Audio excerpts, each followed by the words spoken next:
Considered from NPR News, I'm Mary Louise Kelly. And I'm Elsa Chang. The U.S. government is cracking down on international ransomware schemes. Today, Attorney General Merrick Garland unsealed criminal charges against 2 foreign-born hackers. The Justice Department is sparing no resource to identify and bring to justice anyone, anywhere, who targets the United States with a ransomware attack. All right, NPR's Carrie Johnson has been following this story and joins us now to talk more about it. Hey, Carrie. Hey, Elsa. All right, so what exactly are these cyber attackers accused of doing, and how did it affect people here in the U.S.? The Justice Department says it's charged 2 men, one from Ukraine, another from Russia. They're connected to an organized crime group called REvil, and they allegedly conducted at least 2 huge ransomware attacks, locking up computer systems for ransom money. The victims included hospitals, schools, 911 call centers, local governments, and private companies. Foreign-born hackers, one of the challenges that the U.S. government always faces in these kinds of cases is that these perpetrators are overseas, usually far outside the long arm of the American justice system. So what exactly is the status of these 2 men charged here? Yeah, one alleged hacker, the Russian national, is still at large. But the Justice Department says the other man, Yaroslav Wyszynski, is from Ukraine. He recently traveled to Poland, which has an extradition treaty with the U.S. Here's what the FBI Director Chris Wray had to say about that.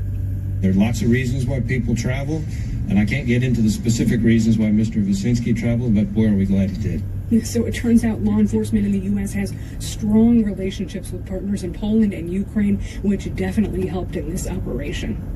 Definitely. Well, Carrie, I vaguely remember another big Justice Department operation that was focused on ransomware a few months ago. Is there some sort of larger strategy at work here? There is. The Deputy Attorney General, Lisa Monaco, created a task force earlier this year to attack ransomware. The Biden administration wants to make significant arrests, so much so the State Department is rolling out a $10 million reward for the leaders of that REvil group for information that leads to the capture of those guys.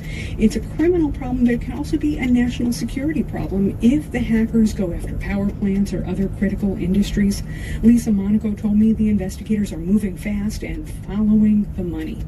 We went after the cryptocurrency that was paid in ransom by the victims here, and we went and we traced it and we seized it. And now we'll be able to return that money to the victims. So we're using every tool at our disposal. We're using all of our authorities, and we're doing it at a scale and a speed that we haven't done before. Monaco says the government's going to return more than $6 million to victims in this case alone. Which sounds great, but it's all after the fact, right? Like, these ransomware operations can involve tens of millions of dollars, I hear. So what is the U.S. government doing to prevent some of that money from being stolen in the first place? Yeah, the Justice Department had a couple of messages today.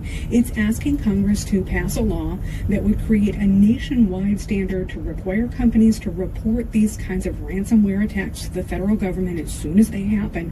And the second message the DOJ has is for victims. The federal government can't help you try to get your money back or warn other possible victims unless you come forward quickly to help them solve these cases. That is NPR's Carrie Johnson. Thank you, Carrie. My pleasure.